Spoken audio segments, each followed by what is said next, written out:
In 2008, I had a Facebook group with almost 2,000 members. I was making $10,000 a month coaching entrepreneurs in the group, more than I'd ever made legitimately in my life. And one night, I deleted it. Gone. Everything. One click. And I've seen the same self-sabotage patterns destroy countless businesses over the years, and it almost ruined my client's $2 million a year business, which you'll be able to see in this real coaching call recording in a moment. Now in this video, I show you how to spot the signs of self-sabotage in your business and how to reverse it so that not only does it stop, you actually grow to achieve your $1 million a month goal. Have you ever been on the verge of something big? Maybe you didn't delete a Facebook group that was netting you 10K a month, but maybe you started a fight with a business partner when things were going well, sabotaged a sales call you should have closed, made a terrible financial decision when money was finally flowing. If you're nodding right now, this video is going to explain exactly why that happens. I'm going to use real footage from a coaching session with a client of mine. Let's call him Jax. His face has been blurred and his voice has been altered to protect his privacy. Now this video is from our quarterly planning session, just after I helped him achieve their best quarter ever in terms of profit and sales. He's finished off the quarter around $700,000 in revenue. From the outside, he's killing it, but listen to what he told me.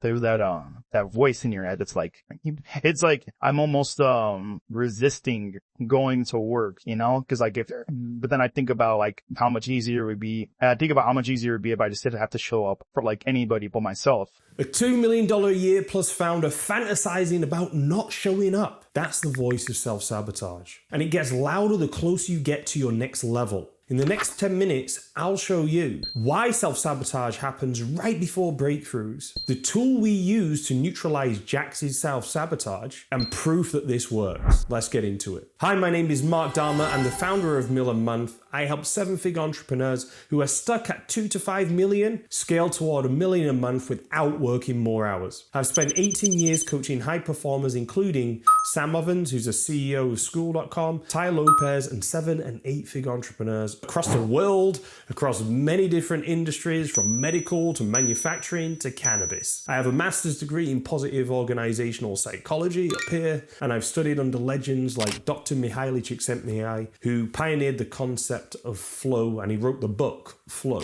I also studied at the Drucker School of Management. But I'm not just a coach. I made my first online sale in 2006, and I've built multiple 7-figure businesses myself. I've been in the trenches. But here's what most people don't know. I've also been the entrepreneur who has sabotaged himself. I've deleted the Facebook group. I've burned bridges right when I should have been building them. I've found every possible way to snatch defeat from the jaws of victory. Trust me, I've done it. So when I coach on self-sabotage, I'm not speaking from theory. Unfortunately, I'm speaking from painful, expensive experience. And I've made it my mission to make sure that you and my clients don't repeat the same mistakes I did. So let me show you what happened with Jax. So Jax runs an agency that also offers marketing coaching. $256K a month back to back, team of client success managers, sales team hitting targets, the goal of $1 million a month. But watch what's happening under the surface.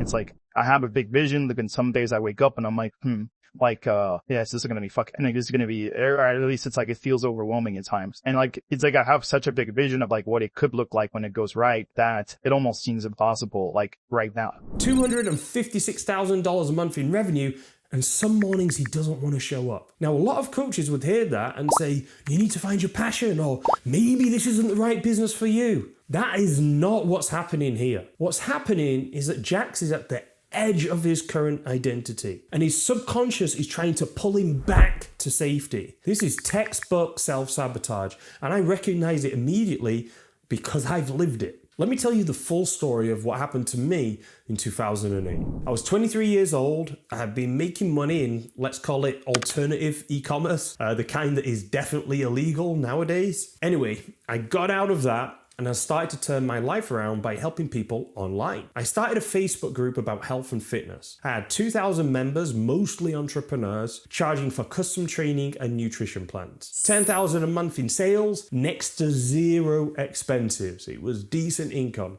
and it was growing every week. And then one night, I got hit with this wave of thoughts. I had all these like thoughts of how I'm bored of it. Like, I don't want to do it anymore. Hard work. Maybe I should be doing something else. Self-sabotage, self-sabotage, self-sabotage. And guess what I did? I just deleted the Facebook group.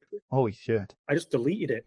So that's 2,000 members, 10K a month in 2008, gone because I listened to that voice. Can you imagine if I just kept that going? Yeah. Where it would be? Do you know how much I could have netted if I just kept going with what was working back then? But here's what I've learned since then. That voice, the one that says, this is too hard, or maybe I should quit, or what if I just burned it all down? It's not random. It shows up when you're at the edge of your current identity. You see, your subconscious has a certain image of who you are, a certain comfort zone, a certain revenue ceiling. And just like an AC unit, when you start to push past that ceiling and the heat turns up, your subconscious goes into protection mode. It tries to pull you back to the familiar territory. It turns on the AC to get you back within your self-image, where your self-image is comfortable.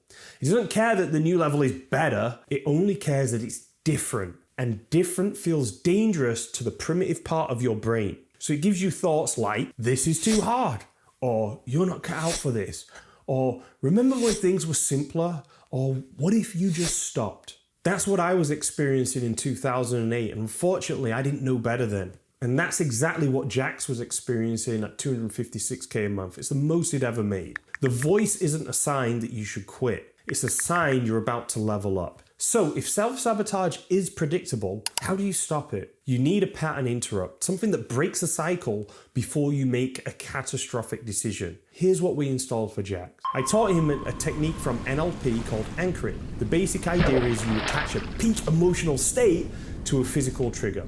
We created what I call a power move. I learned this from Tony Robbins. First, I had Jax write out exactly what hitting his 1 million a month goal looks like.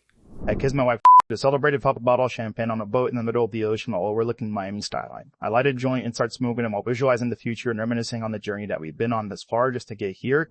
Specific, sensory, emotional. Then we applied that vision with music, emotion, full sensory immersion. And at the peak of intensity, he does his power move. We practiced this 3 times, cranking up the intensity each round.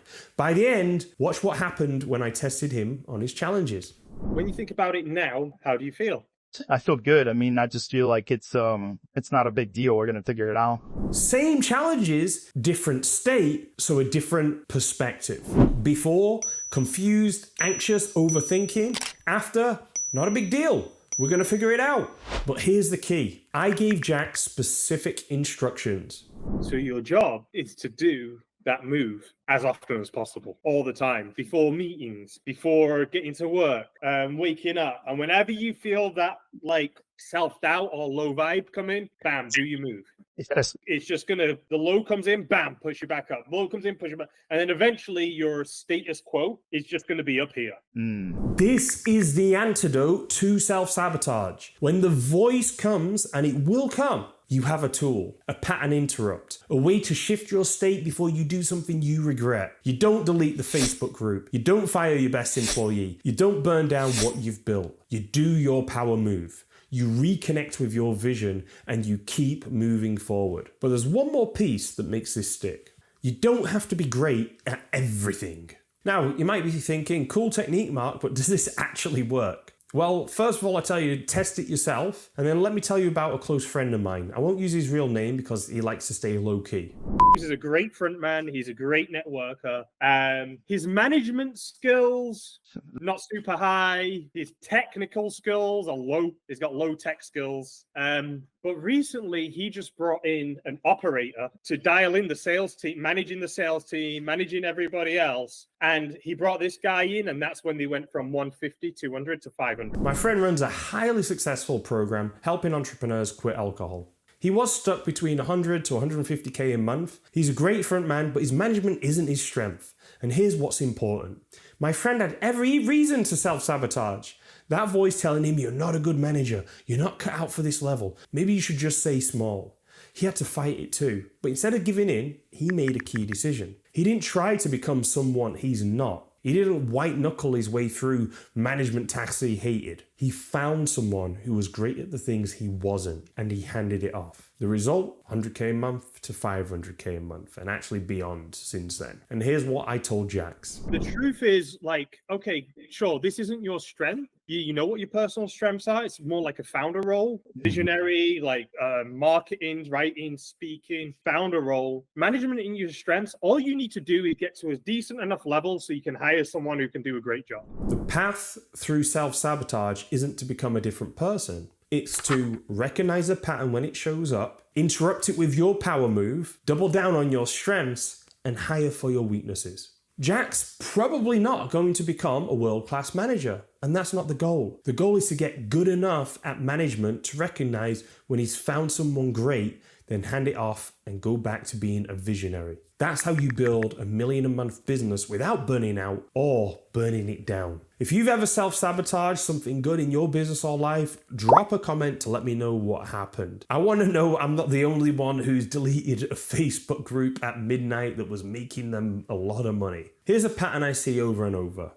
7-figure entrepreneurs get close to their next level and then blow it up. They don't do it consciously. They're not doing it on purpose. They do it because their subconscious is screaming, this is too different. But here's what I want you to understand. The fact that you feel resistance doesn't mean you're on the wrong path. It's like if you're in the gym and you feel resistance, does that mean you should stop and not do that ever again? No, it often means you're on the right path, but your old identity is fighting to survive. You've just got to get through it. Every time you push through that resistance, you expand your comfort zone, just like in the gym. Every time you use your power move, instead of listening to the sabotage voice, you rewire your brain, and eventually the new level becomes your new normal, and the voice gets quieter, and then eventually it's silent. Look, I don't know what level you're at right now, but I know this. If you've built something successful and you've ever fantasized about destroying it, that's not a sign you should quit. That's a sign you're ready for more. The voice is going to keep showing up. The question is, what are you going to do when it does? You can listen to it and stay stuck. Or you can learn to recognize it, interrupt it, and keep building. That's what the decide phase of my 3D scaling system is all about. If you're a 7-figure entrepreneur and you recognize yourself in this video, if you've self-sabotaged before and you're terrified of doing it again, if you know you need help building the identity that matches your ambition, I want to invite you to book a free strategy session with me.